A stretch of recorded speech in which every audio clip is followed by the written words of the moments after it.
Fala galera, tudo bom? Hoje a gente vai começar o módulo 3, que é um módulo um pouco mais físico, um pouco mais conceitual, que é muito importante para você entender a parte das forças que afetam o movimento da sua embarcação. E a gente começa esse módulo falando do tema hidrodinâmica para não engenheiros. Vamos abordar aqui os princípios básicos da hidrodinâmica que vão reger o movimento da nossa embarcação. Começando aqui, eu quero trazer alguns conceitos básicos de física que a gente precisa relembrar e que fazem parte da compreensão dessa matéria. Começando no quadro aqui embaixo, quando uma força é aplicada a um navio, o resultado é aceleração. A velocidade aumenta gradualmente até o momento em que a força de resistência ao movimento se iguala à força aplicada e a velocidade torna-se constante.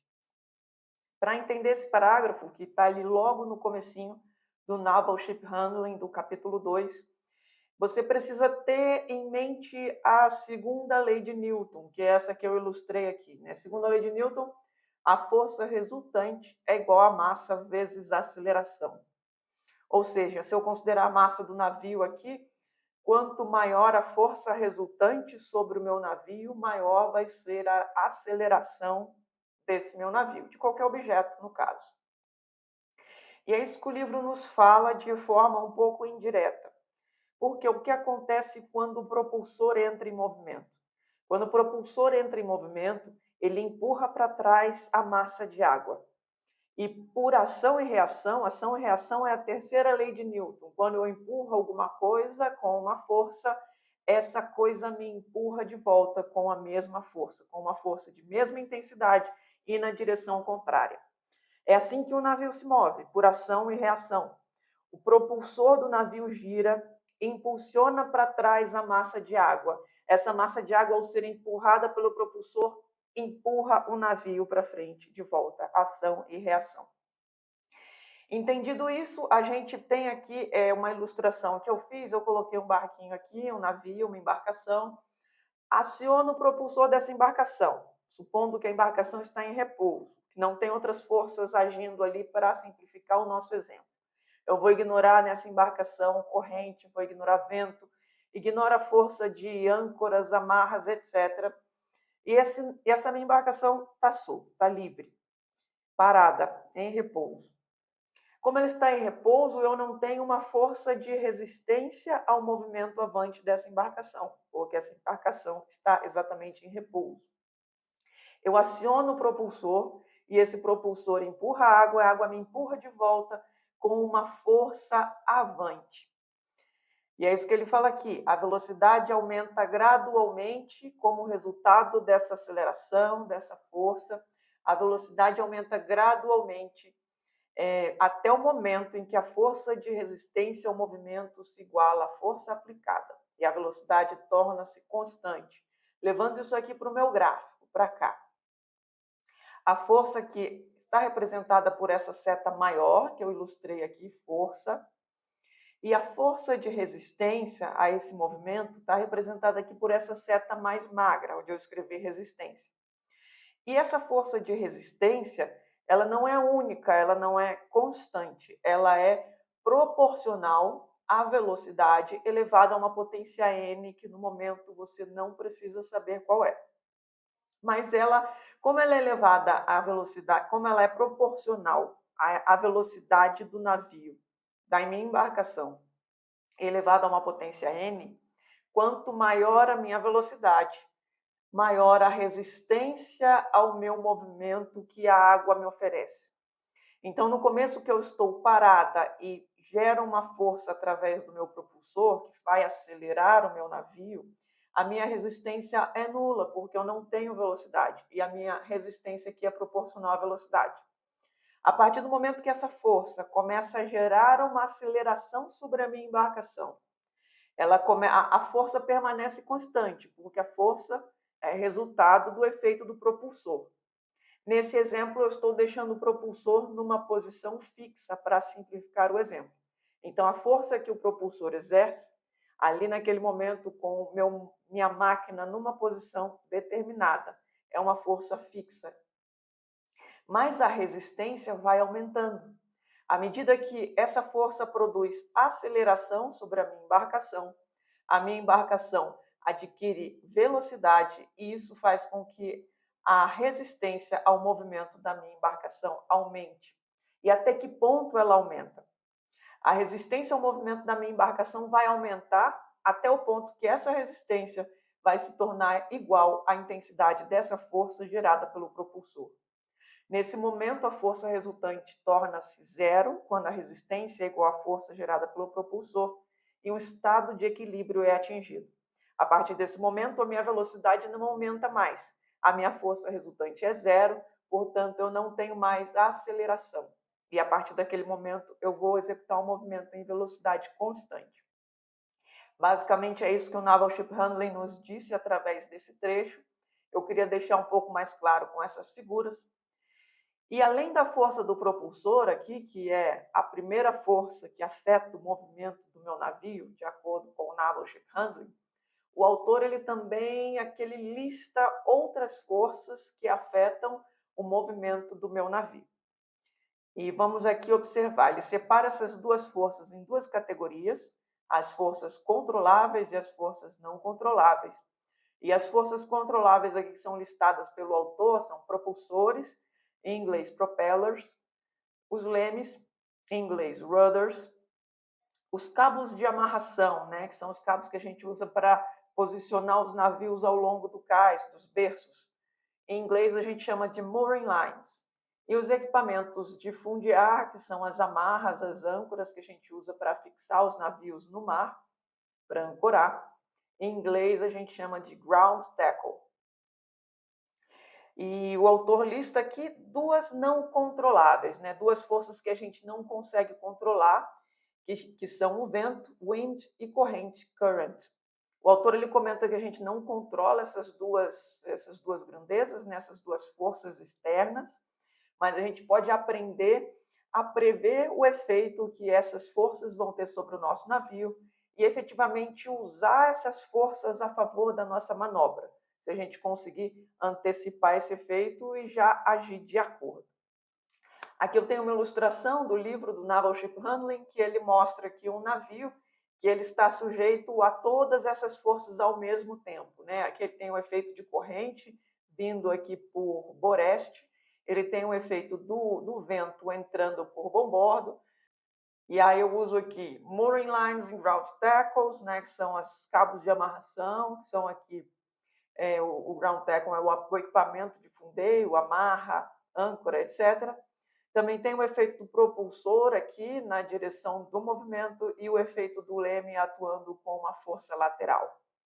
E a ideia é que o prático, a pessoa encarregada da manobra, ele tem que ponderar todos esses elementos de forma, às vezes, até um pouco no sentimento, que é o que a gente fala de manobrar no sentimento, porque ponderar todas essas intensidades e todos esses efeitos de forma racional, às vezes a gente não tem todos os dados que precisa, mas a gente desenvolve ao longo do tempo um pouco dessa sensibilidade para conseguir antecipar todos esses efeitos de forma conjunta e aí executar a manobra, né, a solução da manobra da melhor forma possível.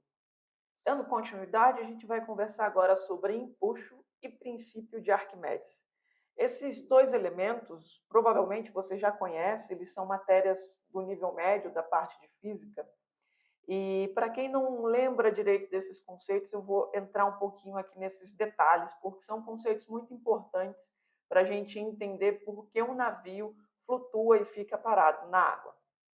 O princípio de Arquimedes é enunciado da seguinte forma: quando um objeto é inserido em um fluido, uma força vertical para cima atua sobre ele. Tal força tem intensidade igual ao peso do fluido deslocado.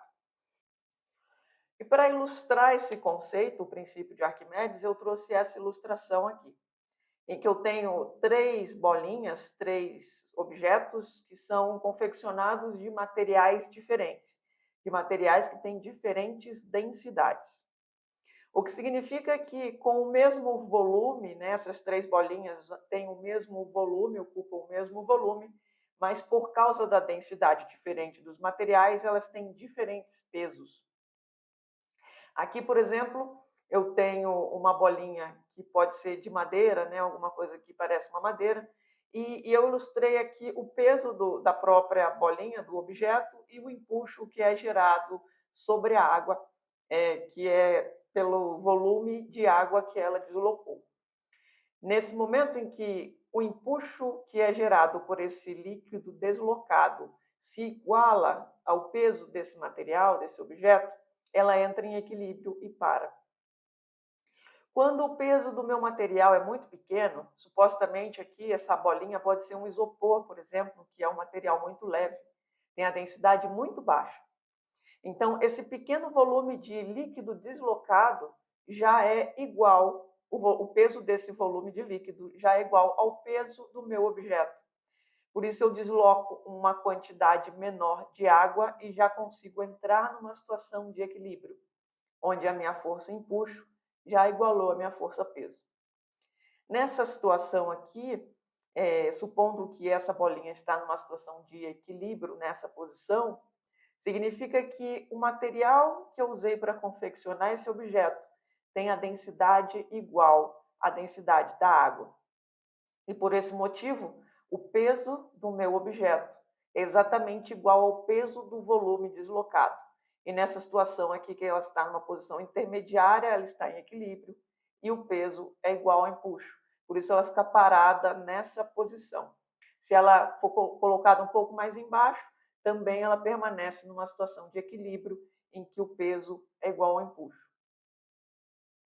Para enunciar isso que eu acabei de explicar, um corpo será capaz de flutuar em um fluido quando sua densidade for inferior à densidade do fluido, que é exatamente a situação ilustrada aqui pela bolinha de isopor ou pela bolinha de madeira.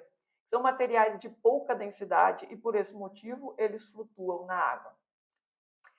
E um navio? Por que será que o navio é capaz de flutuar se ele é constituído de materiais tão pesados e densos como o ferro, por exemplo, ou um metal, e transporta materiais ainda mais pesados, como derivados de petróleo, transporta trigo, containers?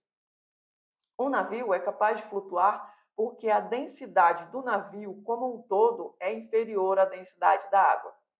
Então, quando eu considero a densidade do navio como um todo, todas as áreas fechadas, todas as áreas estanque, eu tenho ali que considerar a densidade desse volume inteiro, eu tenho muito ar ali dentro. E o fato de ter muito ar naquele espaço fechado faz com que, no final das contas, ele seja menos denso que a água. Esse é um motivo porque um navio, quando tem o seu casco rasgado em decorrência de um acidente, ao entrar água, ele começa a ter a sua densidade aumentada, ele se torna cada vez mais denso, porque o espaço vai perdendo ar e vai recebendo água. E até o ponto em que a densidade dele, do objeto navio, se torna maior do que a densidade da água, que é quando acontece um acidente de naufrágio. A título de curiosidade, para comparação, eu quis trazer essa imagem do balão. Porque o princípio físico que faz com que o balão voe é o mesmo princípio físico que faz com que o navio flutue. Se você imaginar esse balão para voar, para subir numa atmosfera, ele precisa ser menos denso que o ar ao seu redor. Então, se ele tiver menos peso, se todo esse balão, esse objeto grande, tiver menos peso do que o ar que ele desloca, ele vai subir em decorrência do empuxo gerado pelo fluido ao seu redor, pelo fluido da atmosfera. É exatamente o mesmo princípio, que às vezes nesses contextos deslocados a gente não enxerga essas semelhanças, mas para a finalidade didática eu achei interessante trazer essa curiosidade. Nosso próximo tema é abordar a relação que existe muito intrincada, muito fechada ali entre os conceitos de pressão e força. Quero começar lendo esse destaque aqui que eu fiz do livro Naval Ship Handling, que o autor fala: All forces in water manifest themselves as pressure differences. Basicamente, o autor falou que todas as forças na água se manifestam como diferença de pressão. E qual que é a relação, né? Qual que é a relação entre pressão e força? Fisicamente, a gente tem que a pressão é a força dividido pela área. Ou seja, sempre que eu tenho força, eu tenho pressão, e sempre que eu tenho pressão, eu tenho força, porque eu só multipliquei por uma unidade, que é a unidade de área. Eu faço com que essa força atue sobre um determinado objeto, sobre uma determinada área, então eu posso obter a quantidade de pressão dividindo essa força, a intensidade da força, pela área em que ela atua. Então são conceitos, né, muito intrincados. Eu não consigo imaginar, numa situação de um fluido, a força atuando sem que isso gere uma diferença de pressão. Alguns conceitos aqui para a gente ter em mente. Se existe diferença de pressão, existe força resultante e um movimento é produzido. E se uma força é aplicada, isso implica em diferenças de pressão. Só um elemento importante que eu preciso destacar para você é que o complicador do movimento dos navios é que ele se movimenta em dois fluidos ao mesmo tempo. Normalmente ele se movimenta tanto na água quanto no ar. Então a gente tem que observar as diferenças de comportamento, né, em relação ao movimento desse navio no ar, ao movimento desse navio na água e como essas diferenças de pressão e essas forças que atuam sobre a nossa embarcação impactam o movimento final do meu navio.